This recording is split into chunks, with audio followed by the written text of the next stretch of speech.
Good morning, everybody. It is Thursday, November 30th. I'm Jane Johnston with the Briar Hill Group at Remax Camosun. Welcome to the Victoria Real Estate Show with... Hey, everybody. It's Andrew Plink here with Royal LePage and the Vibe Real Estate Group. Good to be here yet again. Vibin'. How's it going? I'm vibing. Yeah, I'm here. It feels like things are getting a little busier out there again. Just a little, maybe last storm before the calm, or who knows? You know, it's funny you say that because before we were able to look at all the stats that we now have the privilege of being provided with from the real estate board, you know, we always relied on our gut feeling. Exactly. And so now we actually see, and we're going to see that in the stats today. And then we have an exciting guest today, Del Elgersma, who's a lawyer. He's up with Beacon Law in Sydney, and he's going to be talking about wills and estates. What everybody wants to talk about, you know? Yeah. Yeah, titles. It's a good thing. It's a really important thing to talk about. And we know, my partner and I are going through this ourselves. You know that it's a hard thing to talk about. So let's talk about it. Let's get in there. Okay. Well, let's start with the stats and then we'll go to the show with Del. All right. So it's November 30th and we have the last 7 days. Andrew, take it away, buddy. So in the last 7 days, we had 137 listings go live. As of November 30th, we had 137 properties go live. 164 properties went pending. This is the first time we've seen in quite some time less new listings, more pending listings, and it's a pretty significant jump. 77 price decreases. We're still seeing lots of price decreases on that board. 3 price increases, 5 back on markets, 198 solds. 39 expireds, still, seeing properties not making it, which is to be expected, and 5 properties withdrawn. If we compare that to last week, the 7 days from last week, before last week, we had, as you can see, 202. Jane's laughing at me because I'm trying to say this in a way that makes sense. There we go. 202 new listings versus 90 properties went pending. So our list to sold ratio has really significantly changed, and it could be a blip, as I said, as we go into the last bits before the quieter season. But it's interesting to see that. Price decreases 144 last week versus 77 this week. Sorry, 114, and I'm not wearing my glasses. 2 price increases, 4 back on markets, 81 solds, 53 expires, and 9 withdrawn. I mean, what do you take from this? So it's really interesting. I've been working quite a lot this past week with buyers and sellers, actually over the past 2 weeks. And, there have been people who have been watching the market. And I think sometimes when you watch the market, you think you have time. And then all of a sudden, what we were talking about has actually happened is that you see a flip. And so those people who, like I showed a property 2 weeks ago to some people, they hummed and hawed and they were considering everything. And it's kind of like COVID. And I always say to my sellers, you don't know what the market's doing. We're going to price it depending on what's happening that day, because this is exactly the flip that we see. These are all people trying to get in before Christmas, and they're getting good deals. I've been in 2 multiple offers in the past week, and we've gotten below asking. But they've been priced high. I've had buyers reaching out, looking to view properties. I've been making the showing requests or inquiring about them and finding that about half of them are under contract, which, that's pretty significant for this time of year and the way the market has been. Yeah. So there is no normal, guys. Just go with it. If you like the place, write the offer. This is advice. Very sage advice. Yeah, they talk date the rate and marry the house, but I also think you should, really don't worry about the timing of your purchase if you find the right property, because the right property will last you for years, and it may not be around when all the other categories of a good purchase are in place.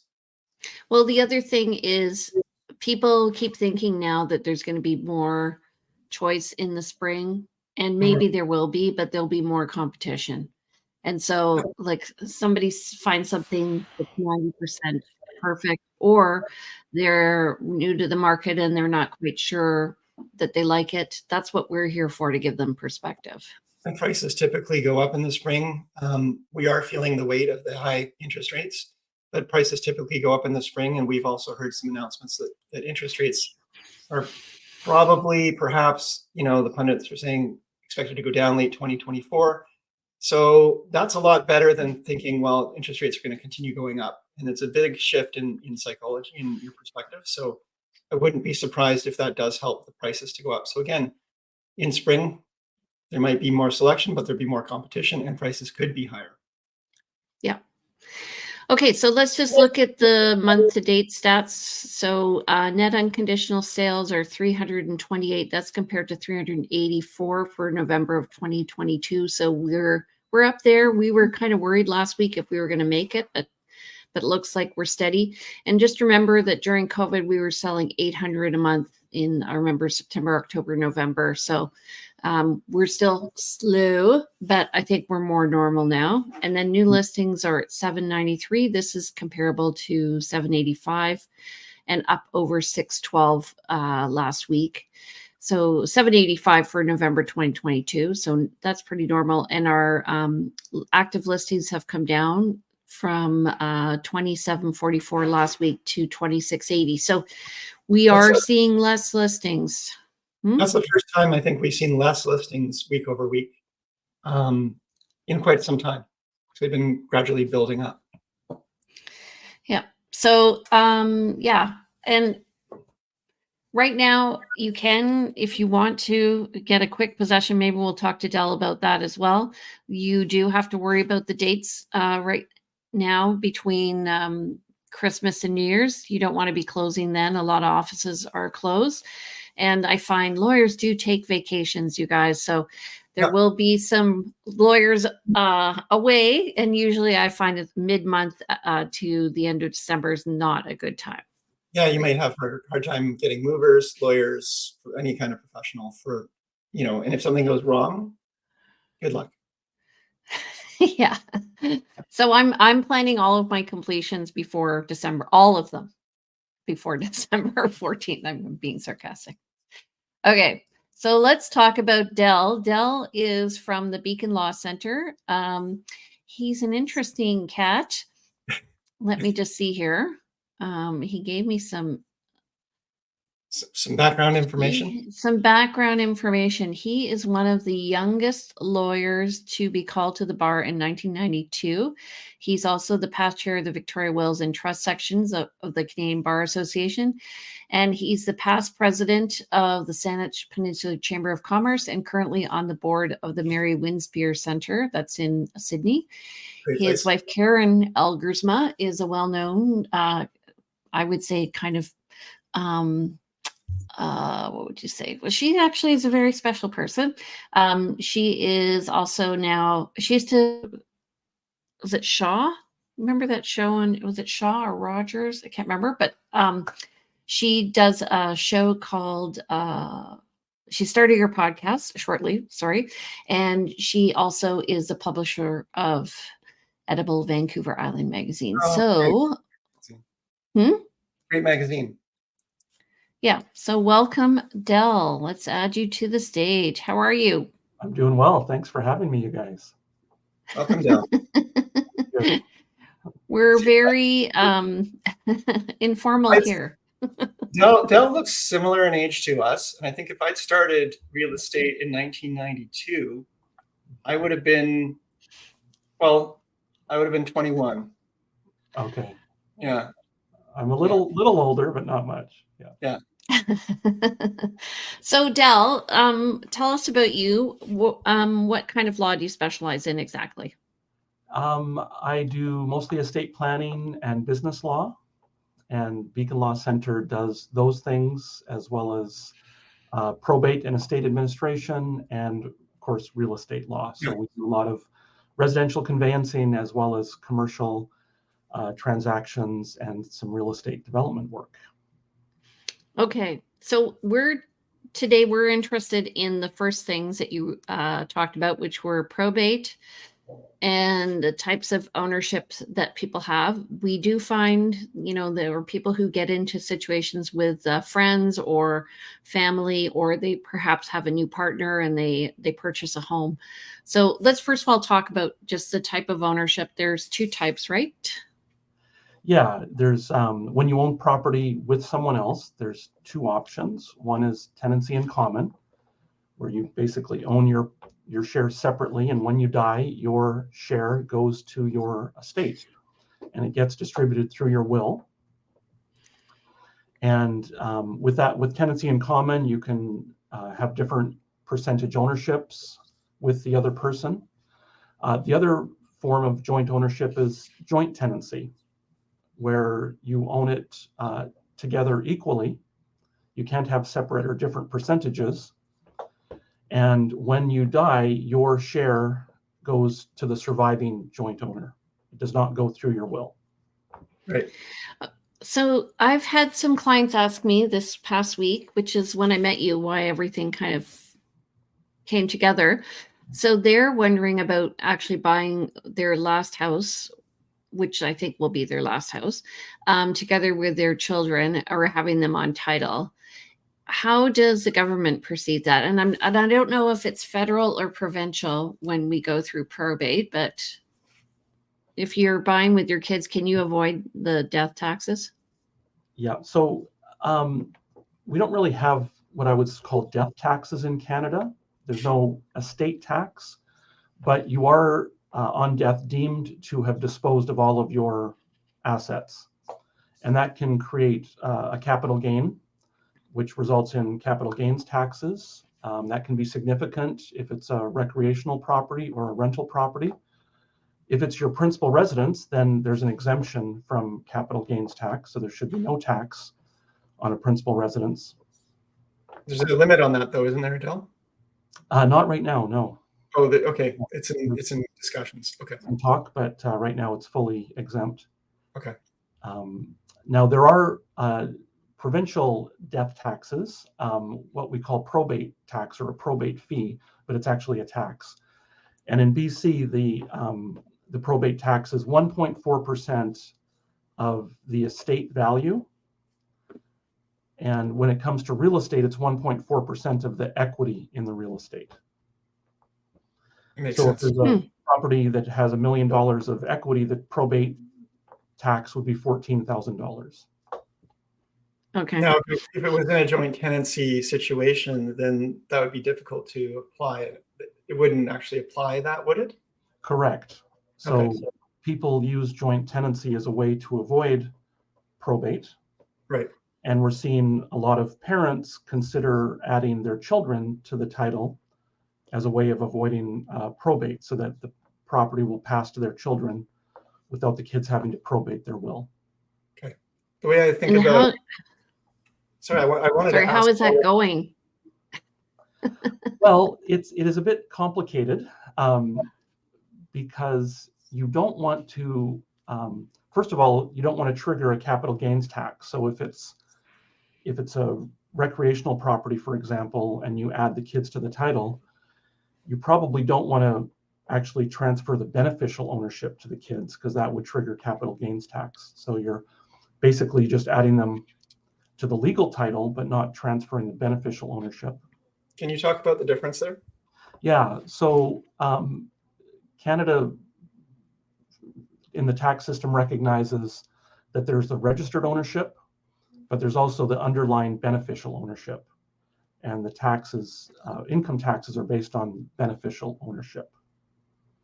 So you can add someone to the title of your property without giving them beneficial ownership. They're basically acting as a trustee, where they hold the title in trust for the parent.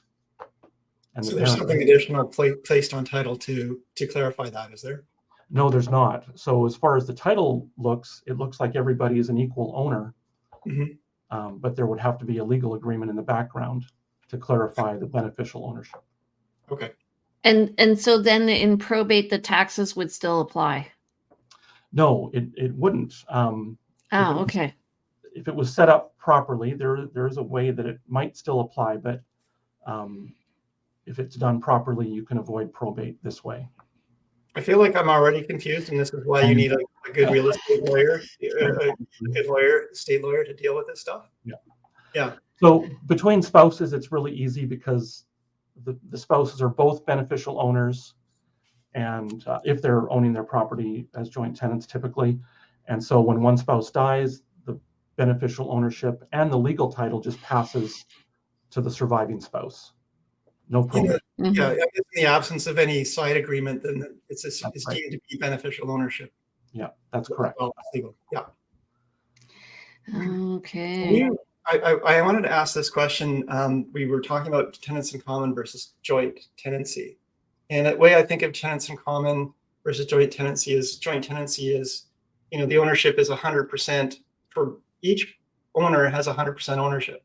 And that's why it's hard, where you can't really piece it apart to say when there's an estate that one person had owned a portion of it, it's like both own 100%.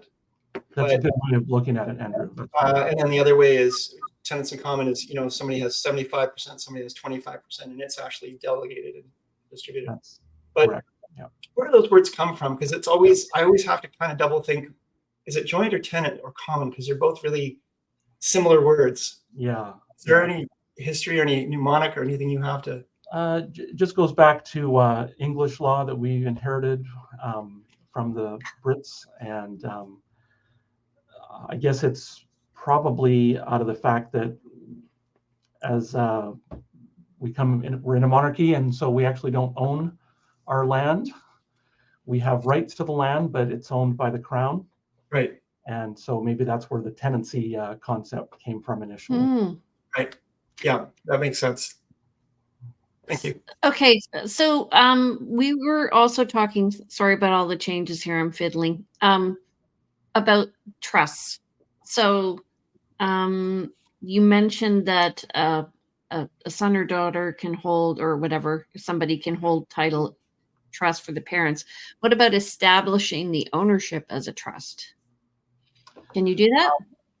Well, when you create that type of a joint tenancy where you're adding your kids to the title to avoid probate, but you're not transferring the beneficial ownership because you want the parents to retain the principal residence exemption, or you don't want to trigger the capital gains tax on a recreational property, for example. When you add the kids to the title, you've just created a trust, whether you knew it or not.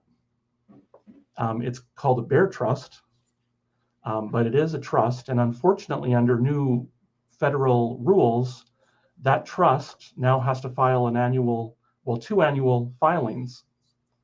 Under the new Underused Housing Tax Act, every trust that owns residential property in Canada needs to file an annual declaration. And there's not going to be any tax to pay as long as the people residing in the property are Canadian residents. And then the trust now also has to file a tax return annually. Again, there's not any tax payable, but there's a filing obligation now with penalties for not filing. So it's not as doing this type of planning isn't as popular as it used to be because of these new filing obligations. Mm-hmm. Does it cost money? Like, would you prepare that, or would a tax person prepare that? Probably we don't, but an accountant would. Okay. It would be a fairly simple taxing, like a fairly simple form, or would it be very complex? The underused housing tax declaration, I think most people could probably figure that one out on their own. The trust return, I wouldn't want to do the first one myself, but maybe have an accountant do it the first year and then maybe take over after that. Follow the pattern from last year. Right. Yeah. Yeah. Okay. That's what my dad would do. So what are complications with adding, I'm just wondering, because I have a client who's been talking to me about this. What are the complications with adding like if you have 3 children, adding one child to the property and they're the executor? I mean, I could just see that going sideways. Yeah. So a lot of disputes can arise from that. So the child might argue when the parents have died, well, mom and dad put me on the title because they wanted me to have the property for myself. Mhm. And the other kids would argue, no, they put you on the title simply to avoid probate. And really the property is part of mom and dad's estate and you have to divide it according to their will.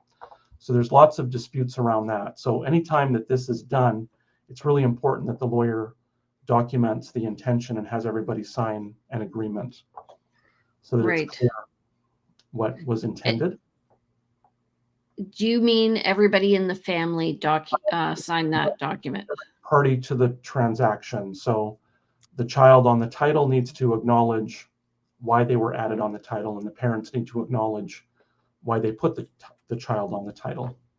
Is there not a problem, like, you're not supposed to purposely try to, I mean, you can try to minimize your taxes, obviously, but when you're trying to actually avoid taxes, that's kind of can be problematic as well in certain areas. So does that get complicated when you're right now, there's no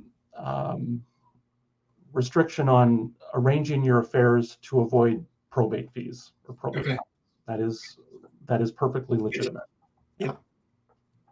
I know for one, Okay. like I would be curious to hear any, I don't know, horror stories is the wrong word, but problems that you've seen come up from, I know, for example, if somebody was put on title and then decided they didn't want to sell, say even before the time comes to sell, because they're joint tenants or tenants in common.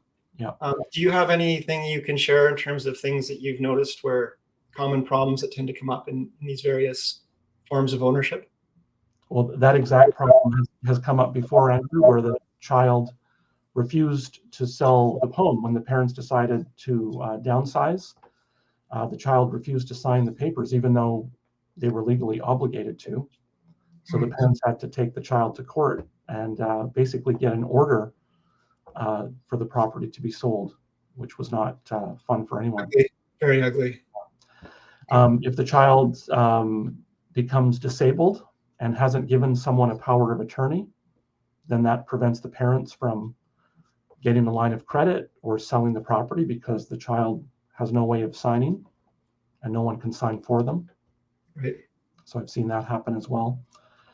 And then the dispute about what was the purpose of the joint tenancy. Right. So kind of important, again, to talk to the real estate lawyer and maybe set up some power of attorneys for specific purposes or. Yes, for sure. Or just whenever you're buying the property, have the exit strategy in place. That's right. So, when Jane and I and most realtors are developing contracts for our buyers, we're not anticipating necessarily how they're going to be going on to title, and the contract is silent on that. So, obviously we encourage them to talk to their lawyers about this. One person may be coming into it with much more money than the other and so on and so forth. But I find it interesting that, it's not our job to figure that out. But it's a really important piece that they need to kind of. For sure. Yeah, we cover that when we meet with our clients initially to talk about their purchase.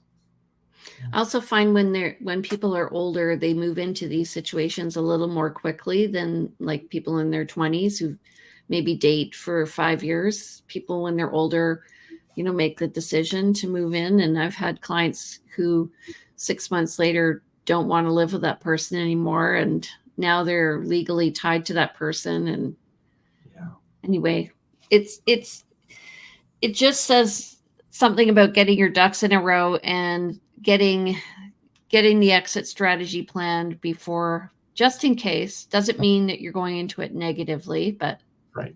Just be cognizant of all the downfalls. Okay, and then I'm just wondering, what are costs of things like writing wills and agreements like this, and what is the cost of conveying, just so people understand? Conveying a property with a mortgage, let's say. Yeah, probably around $1,500 for the purchase with a mortgage. And the cost of wills for a couple would be around $750 or $800 at our firm. And for a single person, I think we charge just under $500. That's cheap given the costs that can come up if you haven't got those things figured out. For I sure. think it's great value. Exactly. Sorry to put you on the spot there, Del. No worries.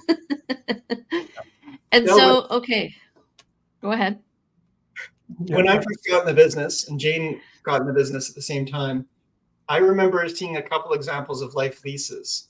And I haven't seen that recently. I haven't seen that really in years. I'm not sure if it's come out of fashion or it's an older style of ownership, but there's alternate types of ownership to joint tenants, tenants in common, and life leases. There's reasons why someone might do that as well. Do you have any comments on that or other alternate forms of ownership we may not see very often, but we should probably be alive to and understanding of? Yeah, I don't see a lot of life leases myself. I think some seniors developments are set up that way, where the senior purchases a life lease, so they have the right to their unit for their lifetime, and then on their death it gets bought back, so it can then be leased to someone else. With second marriages, we often see the couple own title as tenants in common rather than as joint tenants, because ultimately they want their share of the property to go to their own family, their children. So often it's set up as tenants in common, but then they will have wills that give the surviving spouse a life estate in the property, so that the surviving spouse has the right to live in the property for their remaining lifetime. And then when the last spouse dies, then the property gets divided between the two families. That's great. That sounds like it solves a lot of problems. Yeah, that's a fairly common structure with a blended family. Because otherwise, in a tenants in common situation, the one spouse dies and the property needs to be sold to clear that side of the estate. That's right. That's right. Yeah. Or with joint tenancy, that wouldn't be fair, because the surviving spouse would get the entire property and potentially nothing going to the children of the deceased spouse. Right. Okay. That's an interesting nuance. I'd never thought of that.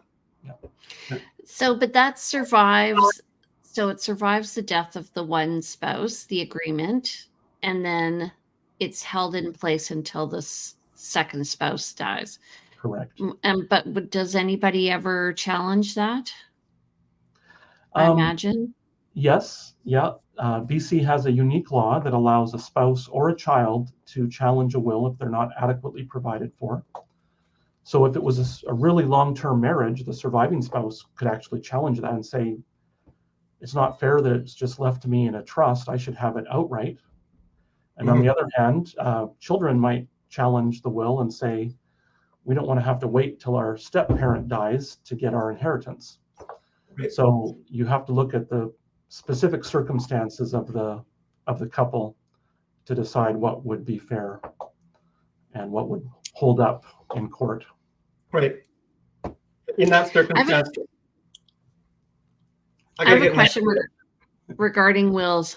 I'm going to kill you one day for doing that. He does it on purpose. I'm not going to do that. Now I've forgotten my question. Hold on. Let me think about this. Well, Andrew had a question. Okay, go ahead, Andrew.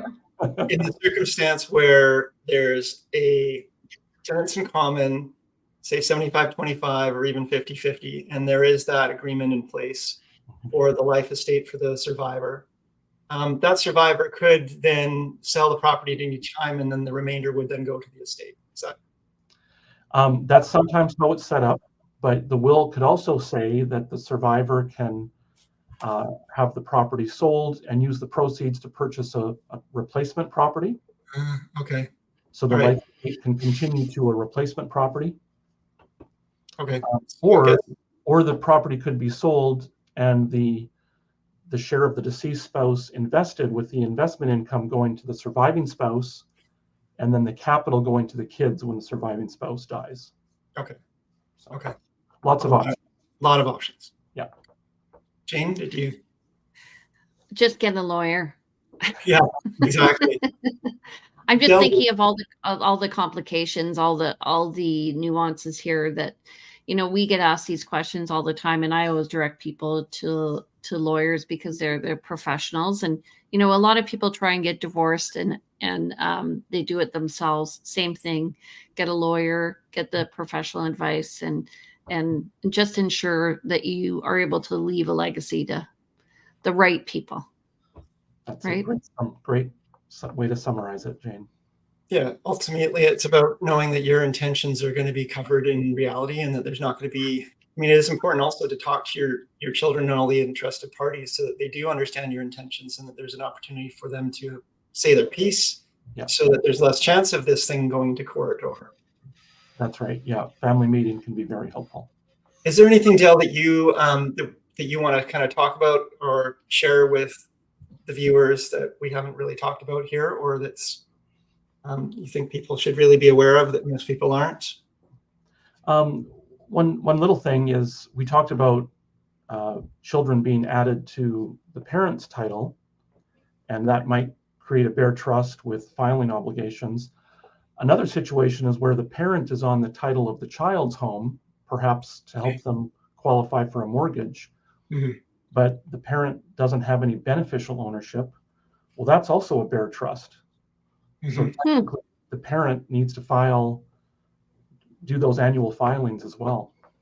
So not many people are aware of that. And they can get fined for not doing that. Right. Oh, goodness. Okay, well, I'm going to be sending this video out to a lot of my clients so that they can contact you. Alrighty. So thank you so much for coming today. We really appreciate it. Yeah. My pleasure. Thanks for having me. How do people get in touch with you, Del? Well, they can call Beacon Law Center at 250-656-3280. We have 3 locations, Sydney, Royal Oak, and Brentwood Bay. And my email is Elgersma, my last name Elgersma, at beaconlaw.ca. And you can find Beacon Law on Facebook and Instagram as well. Okay. Excellent. All right. Thank you so much for joining us today. And stay tuned, everybody. We're going to finish the show off. But thank you. And we'll send you the link so you can post this on your own Facebook or LinkedIn or website if you want. Okay. All right. Thanks, you guys. All right. Take care. Bye-bye. Later. Hello. No. I know he's got like so much information. What was your aha moment? Well, just how, I mean, it is, you know that it's complicated, but just how complicated it can be as you get into the weeds of how people want to have their intentions, encoded into the law so that they, into their property rights, so that when they move, when something does change, that everything's accounted for. And there is, there are levels within levels within levels on that stuff. So that was interesting to hear. What happens if there's a beneficial trust, if somebody's got the life lease, and then what happens if it gets sold versus doesn't get sold. And yeah, it's really important to make sure that those things are covered. The BC law regarding the fact that children or parents can challenge a will. That's Will's Variation Act, isn't it? It's very,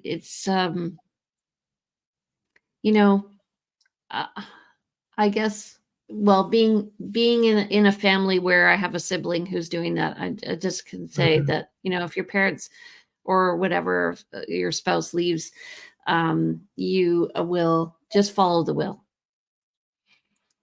Right. It's their money. It's true. You know what? I've seen a lot of times where people get, the family breaks, the remaining family, their relationships break down because there's fights over $500 here and there, or a certain item or whatever. And it's really, really worth it. We see that in divorces too, and that's the whole thing. This is why it's really important to be clear and to know what your intentions are, and maybe to take care of some of these things yourselves before you pass on, so that you've got it really clearly itemized. But I say all that, and I'm pretty sure that my estate will be a mess, even though we're working to put things together. Yeah, be careful. Okay. So let's just talk about what's going on. What needs and wants do you have? I could use a townhouse or small single family somewhere in the core up into West Shore under 750. I dare to repeat myself. I'm still looking for a place in the Fairfield Oak Bay area under 2 million, possibly to 2.2. Nice single family home with a nice yard for a family. I could use a water view condo or townhouse under 700. So we're looking at one over there at on the Island Highway at 455. Looking at a couple of those today. I think the address is 455. But yeah, something with some nice water views around 1,100-1,200 square feet. That's What's the price point for that? I'd say under 7. But Really? possibly higher. Yeah. You can find that. That's amazing. Yeah. Yeah. Wow. It's called Water's Edge. It's the one over by the 6 Mile Pub. Yeah. Yeah. Awesome. There's 2 right now for sale. One in the 630 and 655, I think. Okay. Well, my house on Tattersall got an offer. We have an exciting array of properties coming up in the new year. Actually, we're just getting them ready now. So we have a couple coming up in Arbutus Ridge, and then we're looking for house with a suite in Machosen or Highlands. We don't need a big lot. We need like half an acre if anybody's got anything, and updated with an open concept kitchen. That's what we really want. So, and probably up to 2 million for that now as the price of their house comes up. Okay. So there are what we call sleeve listings. So these are listings that haven't come on the market yet. So I guess if you're looking for something unique, you can contact one of us. We have clients who have stuff coming up in the future, and maybe there's something that's of interest to you. Just let us know. Maybe we can help you out, right? Sounds good. Alrighty. By the way, you guys, if you do like the show, we would love it if you could share this information with your friends and family. Don't forget to subscribe to us. We are on YouTube. Andrew has his channel and I have mine. Don't forget to also comment on those channels and share it out. And we love it when you like our posts. So thank you very much. We do. And next week, we're going to be on at 9:30. We're going to be doing the stats. And then the week after that, we're going to have a guest from Puerto Vallarta coming to talk to us about real estate there, because lots of people are going to Mexico for the holidays. So we thought we'd invite this guest and just see whether or not, what it's like actually to purchase in Mexico and the costs and all the ins and outs of buying there. So anything else you want to say? No, I think it's great that we'll be talking about real estate in another country. And I've got a couple of colleagues. We've got some colleagues that have moved down to Mexico either for retirement or to kind of do some real estate down there. And I'm very curious to hear what this person's got to say. Yeah. Awesome. Yeah. So Jane, how do people reach you? Oh, goodness. Oh, well, they can reach you at Andrew Plank, 250-360-6106, info@andrewplank.com. You can find him at andrewplank.com and on Instagram as Plank Andrew. And how do you reach me? Jane, people can reach you at 250-744-0775. That's 250-744-0775. BriarHillGroup@gmail.com is your email, and that is also your web address, BriarHillGroup.com. You can find episodes of this show at VictoriaRealEstateShow.com and check out realtyteacher_Remax_Victoria on Instagram for a lot of excellent local real estate content. And I just want to say, you are the best friend ever. Oh, thank you. I've been practicing this. Nope. Yeah, fair. Love you, buddy. All right. We'll see you next week, a Thursday at 9:30. Take care, you guys. Thanks, everybody. Bye. Bye.